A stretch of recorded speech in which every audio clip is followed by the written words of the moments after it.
नमो नमः। सभी छात्रों को नमस्कार। मैं प्राध्यापक अर्जुन शास्त्री ऑनलाइन अध्ययन अध्यापन में आपका स्वागत करता हूं। तो चलिए, इससे पहले हम क्या क्या देख चुके हैं आपको सभी को ज्ञात है। हमने पहला मंडल देखा है। उस पहले मंडल में जो हमें अध्ययन एवं अध्यापन के लिए दिया हुआ है, पहला भाव मुद्रा और दूसरा व्यावहारिक शब्द स्तवकः, ये हम देख चुके हैं। तो ये तीन तीन अंक के लिए हमें परीक्षा में आएंगे, अर्थात हमारी 6 अंक की तैयारी हो चुकी है। तो चलो हम आगे चलते हैं द्वितीय मंडल में। तो द्वितीय मंडल में देखिए, पहला पाठ प्रथमः पाठः संस्कृतेन वृत विद्या द्वितीय मंडलम। तो सभी अपने अपने बुक निकाल सकते हैं और देख सकते हैं।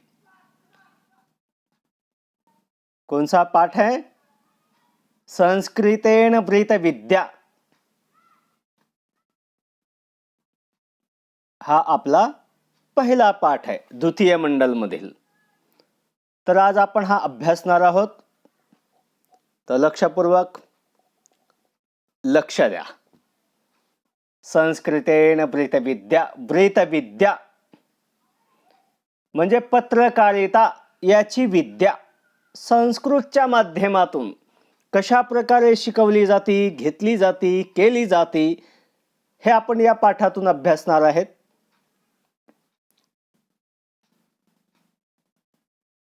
तो सबसे पहले हम इसकी भूमिका देखेंगे। देखिए, द्वितीय मंडलम पहला पाठ है संस्कृतेन वृत विद्या, भूमिका। तो आप अपने बुक में भी देख सकते हैं यही भूमिका। वृत विद्या नाम पत्रकारिता। वृत विद्या म्हणजेच पत्रकारिता। संस्कृत पत्रकारिता इति क्षेत्रमपि सुप्रतिष्ठितम अस्ति अधुना। अर्थात जो संस्कृत में जो पत्रकारिता होती है आजकल या हो रही है, इस क्षेत्र ने भी अपना स्थान निश्चित किया है, अच्छी तरह से प्रतिष्ठित किया है। अधुना यानी आज, आजकल, अर्थात इस समय में, इस युग में, इस समय में संस्कृत पत्रकारिता ने भी अपना इस पत्रकारिता के क्षेत्र में अपना स्थान प्रतिष्ठित किया है। जनतंत्रस्य मुख्य स्तंभः नाम वृत्तपत्रम इति उच्यते। अर्थात जनतंत्राचे, लोकतंत्राचा हा एक मुख्य स्तंभ म्हणजेच वृत्तपत्रम यालाही म्हटले जाते।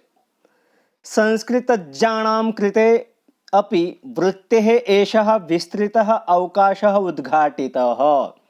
देखिए, संस्कृत ज्ञानाम कृते अर्थात संस्कृत के जो जानकार है उनके लिए भी, जो अर्थात संस्कृत के जानकार तज्ञ या लोकांसाठी ही या क्षेत्रामध्ये, या कोणत्या पत्रकारिता या क्षेत्रामध्ये विस्तृत अवकाश आणि अवसर आजकाल आपल्याला उद्घाटित अर्थात ओपन झालेला आहे, केलेला आहे आणि आहे।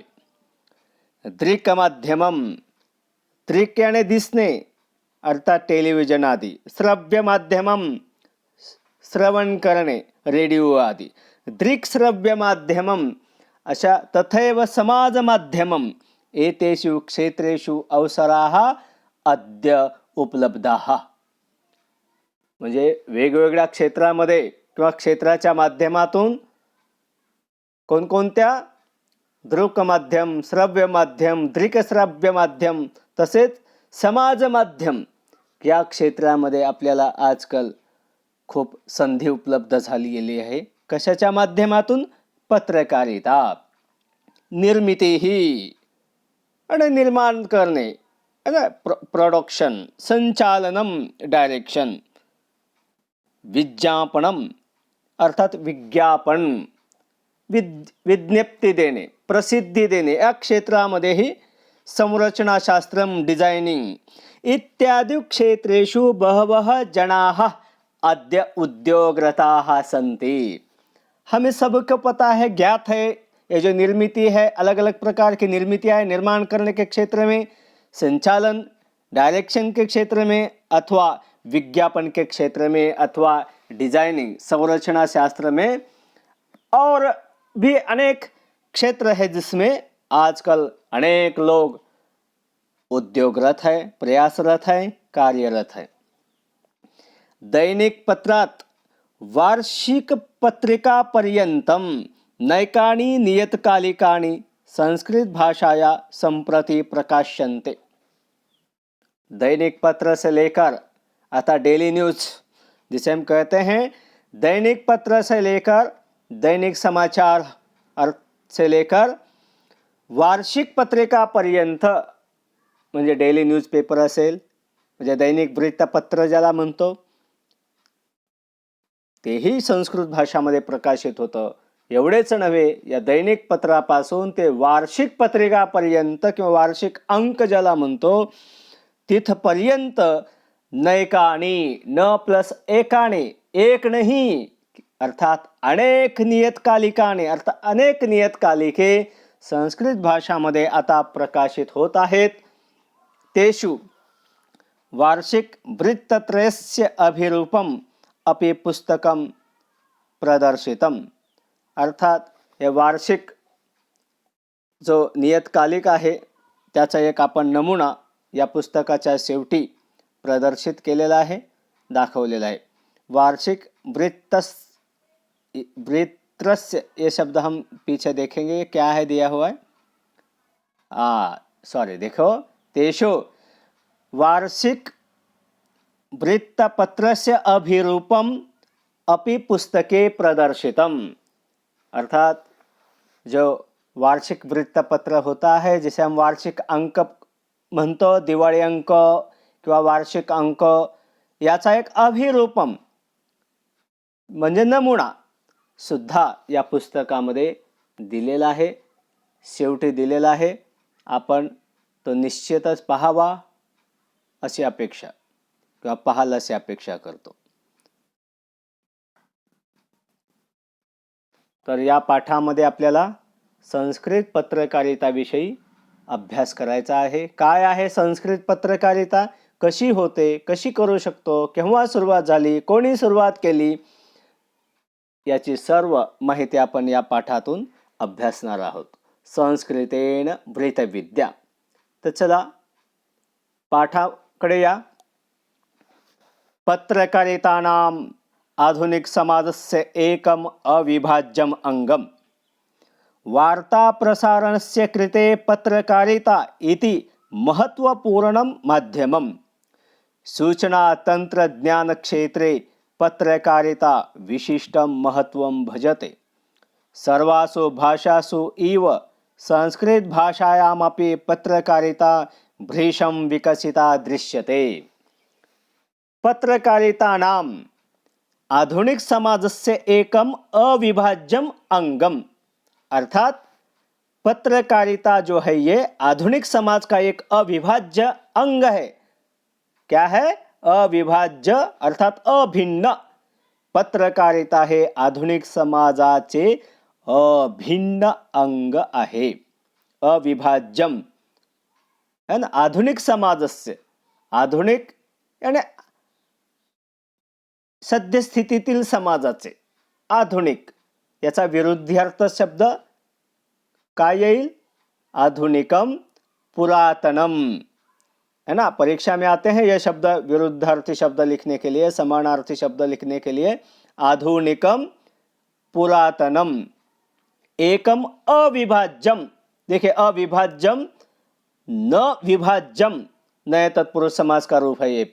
अविभाज्यम अंगम अर्थात पत्रकारिता आधुनिक समाजाचे अभिन्न अंग आहे। वार्ता प्रसारणस्य कृते पत्रकारिता इति महत्वपूर्णं माध्यमम। बातम्या प्रसारित करण्यासाठी, है ना, वार्ता प्रसारणस्य कृते अर्थात वृत्तांत प्रसारण करने के लिए या प्रसारित करने के लिए पत्रकारिता इति महत्वपूर्णं माध्यमम अस्ति अथवा वर्तते. निश्चित असे सर्वांना ज्ञात आहे, एखादी बातमी आपल्याला प्रसारित करायची असेल या उसे फैलाने की इच्छा, प्रसारित करने की इच्छा हो तो पत्रकारिता ये सबसे बड़ा क्या है, माध्यम है. उसके माध्यम से हम किसी भी जो है चीज़ को या किसी भी बात को हम समाज में दे सकते हैं, प्रसारित कर सकते हैं, है ना. सूचना तंत्रज्ञान क्षेत्रे पत्रकारिता विशिष्टं महत्त्वं भजते. सूचना व तंत्रज्ञान क्षेत्रात पत्रकारितेचे विशेष महत्व आहे. कौन कौन से क्षेत्र में? सूचना एवं तंत्रज्ञान क्षेत्र में पत्रकारिता का बहुत विशेष महत्व रहता है. सर्वासु भाषासु इव संस्कृत भाषायामपि पत्रकारिता भृशं विकसिता दृश्यते. सर्वासु भाषासु पत्रकारिता, संस्कृत भाषायामपि पत्रकारिता भृशं विकसिता दृश्यते. प्रश्न यहाँ पे पूर्ण वाक्येन उत्तरत के उपलक्ष्य में या इस प्रकार के यहाँ पे हम प्रश्न निर्माण कर सकते हैं. इस चीज़ पर हम ध्यान दे सकते हैं क्योंकि हमें परीक्षा में ऐसे प्रश्न आते हैं, पूर्ण वाक्येन उत्तरत आते हैं ना.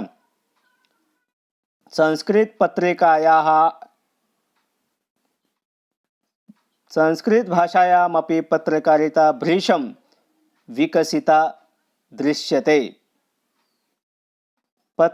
भृशं, इसका विरुद्धार्थी शब्द क्या हो सकता है? अल्पम. तो आगे संस्कृत पत्रिकायाः आरम्भः जून मासस्य प्रथमे दिने षट्षडष्टैकतमे ख्रीस्ताब्दे काशी क्षेत्रे अभवत्.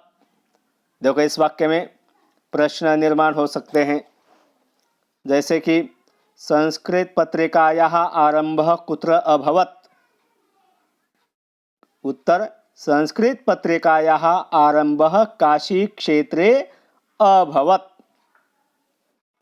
यह प्रश्न यहाँ पे निर्माण हुआ है, या हमें नीचे भाषा अभ्यास में भी यह प्रश्न दिया हुआ है.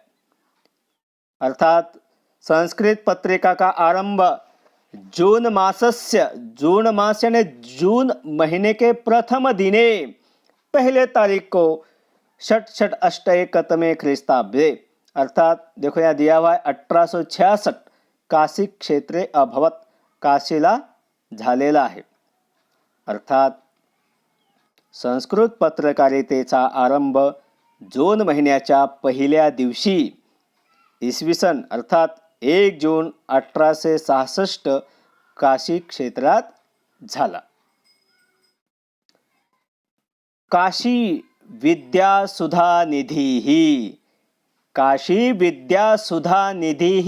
इति एषा सा पत्रिका. देखो काशी विद्यासुधा निधि ही ती पहिली पत्रिका आहे. जी काशीला पहिली पत्रिका निर्माण झाली त्या पत्रिकेचं नाव काय? काशी विद्यासुधा निधि.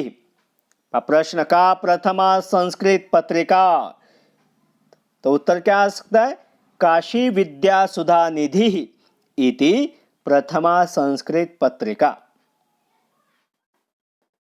आता ही काशी विद्यासुधा निधि ही संस्कृत भाषेतील पहिली पत्रिका आहे जी प्रकाशित झालेली आहे.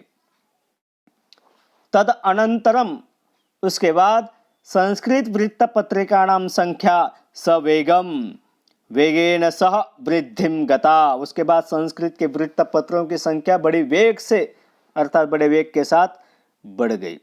म्हणजे त्यानंतर संस्कृत वार्तापत्रिकांची संख्या वेगाने वाढत गेली. अधुना भारतवर्षे उपद्विशतमिताः संस्कृत पत्रिकाः नियमिततया प्रकाशन्ते. देखिए आजकल अपने भारत देश में, भारतवर्ष में, देखो समानार्थी शब्द है, भारतवर्ष, भारत देश। भारत देश में उपद्विशत मिता अर्थात 20 पर्यंत संस्कृत पत्रिका जवळपास किती उपद्विशतमिता संस्कृत पत्रिका नियमिततया प्रकाशन्ते। नियमितपणे आजकाल या संस्कृत पत्रिका प्रकाशित होत आहेत। तासु उनमें दैनिकम, डेली न्यूजपेपर, दैनिक साप्ताहिकम म्हणजे आठवड्याला प्रकाशित होणारे, पाक्षिकम, पाक्षिकम याने 15 दिवसाला प्रकाशित होणारे, मासिकम महिन्याला प्रकाशित होणारे, द्वैमासिकम 2 महिन्यानंतर प्रकाशित होणारे, त्रैमासिकम 3 महिन्यानंतर प्रकाशित होणारे, षाण्मासिकम 6 महिन्याला प्रकाशित होणारे, वार्षिकम वर्षाला किंवा 1 वर्षानंतर प्रकाशित होणारे, तथा विशेष अंकाः तसेच विशेष कार्यक्रमाच्या वेळी विशेष अंक इत्यादयः प्रकाराः अंतर्भूताः। हे सर्व अनेक प्रकार यामध्ये अंतर्भूत होतात किंवा यात सामावलेले आहेत। संस्कृत भाषायाः प्रसारः इत्यपि एतासां पत्रिकाणां उद्दिष्टं। संस्कृत भाषेचा प्रसार करणे हे सुद्धा या पत्रिकांचे किंवा या पत्रिकांचा उद्देश्य आहे। जनाः संस्कृतं पठितुम उत्सुकाः भवन्तु। लोक संस्कृत भाषेचे वाचन करण्यासाठी उत्सुक व्हावेत। इति धिया धियाने बुद्धी समानार्थी शब्द, धिया बुद्धीने किंवा विचाराने, एतासु पत्रिकासु म्हणजे या पत्रिकांमध्ये सुसरळ संस्कृतेन, या पत्रिकांमध्ये सरळ संस्कृत भाषेमध्ये वार्ताः, वृत्तांत, बातमी किंवा बातम्या, लेखाः, लेख, काव्यानि, काव्ये, कथाश्च आणि कथांचा समाविष्टाः संति, समावेश असतो। अर्थात इन पत्रिकाओं में क्या क्या समावेश होता है कि लोग आकर्षित हो, इसलिए वार्ताएं, न्यूज़ होती हैं, लेख होते हैं, अनेक प्रकार के काव्य हैं, कथा है, इनका समावेश इनके अंतर्गत होता है। चंदमामा इति मासिक पत्रिका बालकानां ज्येष्ठानां च चेतांसी आकर्षयति स्म। देखो ये चंदमामा, आपने नाम सुना होगा, चांदोबा, चंदमामा, ही मासिक पत्रिका बालकांचे तसेच ज्येष्ठानां च, तसेच ज्येष्ठ लोकांच्या चेतांसी आकर्षयति स्म, अर्थात त्यांच्या मनाला आकर्षित करीत होती। कोणती? चंदमामा, जे मासिक मराठीमध्ये चांदोबा या नावाने प्रकाशित होते, तेच संस्कृतमध्ये कोणत्या नावाने? चंदमामा या नावाने प्रकाशित होत होते आणि सर्वांच्या मनाला आकर्षित करीत होते। धन्यवाद। यापुढील भाग आपण पुढच्या लेक्चरला पाहूया। शुभम भवतु, पुन्हा मिलामः।